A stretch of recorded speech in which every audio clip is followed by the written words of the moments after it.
It's an article by Darlene Glanton, and I have this of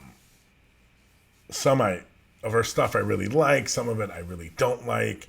This is more on the don't likes, part of that spectrum. It seems kind of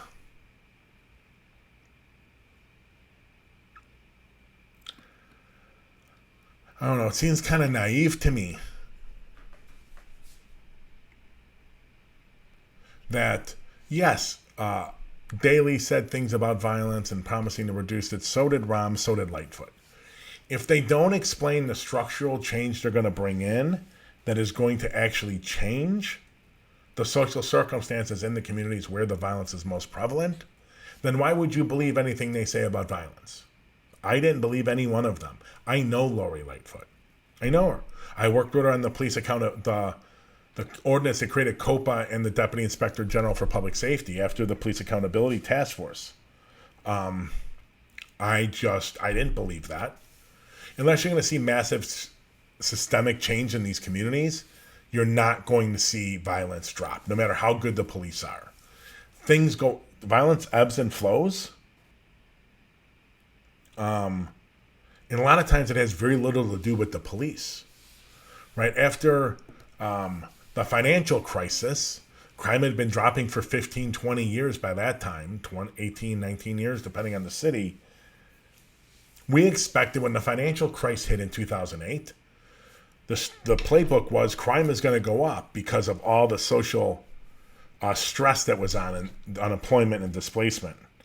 That didn't happen. Right? So there's all kinds of social circumstances that play into this, and the criminal justice system has far less of an impact than anyone in the criminal justice system will admit. It's a double-edged sword, so it means that because you have to understand, when crime goes down, it has less to do with the police than they want you to think or any other justice system actor. But it also means when crime goes up, it has less to do with them. Now, the problem is, for policing, is that the leaders are so corrupt.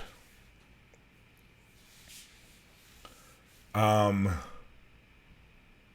so corrupt that they've always taken credit for the crime drops. It's me, it's me, it's me. Brown did that in Dallas, and then a couple years later, it went right back up under his leadership.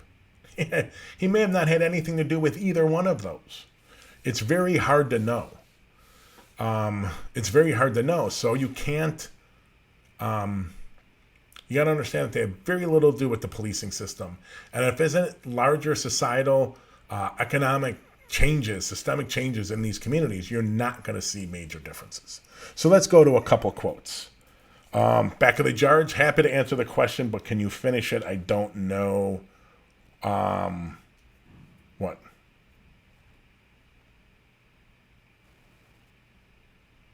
Okay, we're going to go real quick to the question. I'll read it to you. With the Supreme Court ruling on McDonald versus City of Chicago, how is a permitted citizen to carry a gun and remain safe from the police? Very, very, I agree with you. It's a very hard question. I have no idea. I'm against open carry. I'm against there being guns. I'm against anyone having guns but the police. And I'm for very stringent regulation on how they use them. So I don't know how anyone of color carries a gun, even permitted and licensed in this police environment in this country. I have no idea. It's a very, very dangerous situation. Very dangerous. Hope that answers your question. I don't know. If you got ideas, let me know, because I have no ideas. So let's go back real quick to the column. I'm going to read a couple quotes, and I want to comment on them. It's time for us to come to terms with a fact no one wants to admit. Chicago is a dangerous city. No neighborhood is shielded from the violence. We can't even protect our children.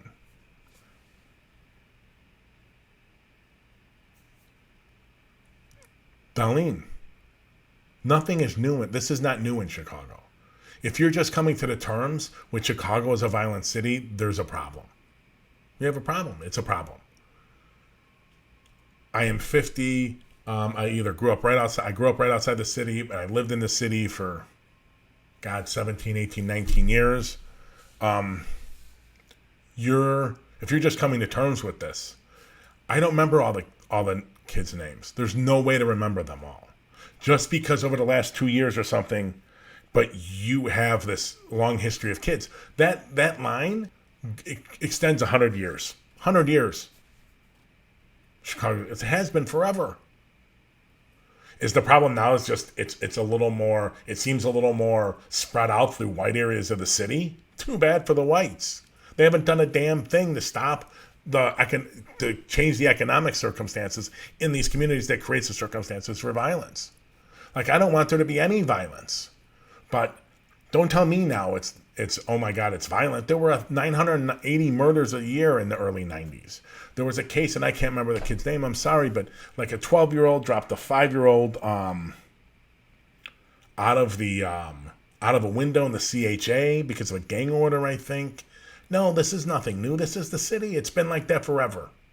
It's just that it was contained to certain zip codes so less people gave a shit. It wasn't so much caught on body cameras and videos and social media, so people gave a shit less. Nothing's changed. Kind of seems delusional to me. Nothing's changed in Chicago. All right. Next one. Every mayor for the last 30 years has failed to keep his or her promise to bring the violence under control. Yeah. If they didn't promise you structural changes in the city, how the hell were the violence going to change? They were going to hire just the right superintendent? You think for the 30 years they just kept hiring the wrong superintendent? It's well beyond the police and the justice system to make significant change. And you're not going to hear that from the delusional agencies' leaders. They're absolutely delusional and lying. The unions lying and corrupt. They can't make systemic changes in these neighborhoods. They never could and they never will. It's not that's not negative to the system. It's how the system is built. That's the tools and resources they got. They don't build schools. They don't build jobs. They don't. They don't. The mayors do. So if they're not going to bring in systemic change, don't listen to any of the BS about their promises with the justice system. I never believed a one from any of them. The fact that you did, or it seems like you did, to me is sad. If you're a journalist, you shouldn't believe anything they say. Okay. It's amazing that anyone believes anything they say on the campaign trail. Superintendent David Brown. First-year legacy does not give us reason to feel hopeful. There has been nearly 1,000 homicides in Chicago since he took over the police department in April 2020. It would be unfair to blame Brown for every killing during his short tenure. But under his leadership thus far, the violence has clearly gotten worse. Well, Darlene, congratulations to doing the same crapola your crime reporters are doing and the same crapola that the FOP is doing.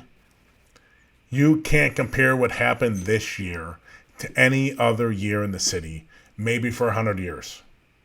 Worldwide pandemic, unbelievable systemic insecurity for economics, health, housing, employment. Are you kidding me?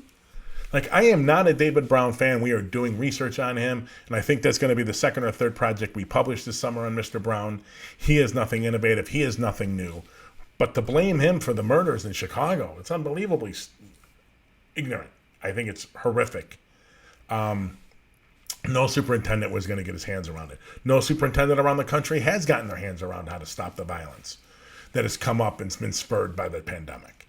So to grade him anywhere near that curve is ridiculous. But the predators, the whores, political, not the journalists, but I'm talking like the police union and politicians looking to hurt him or the mayor or something will bring this number out like this. Journalists need to be more careful. That is just plain wrong.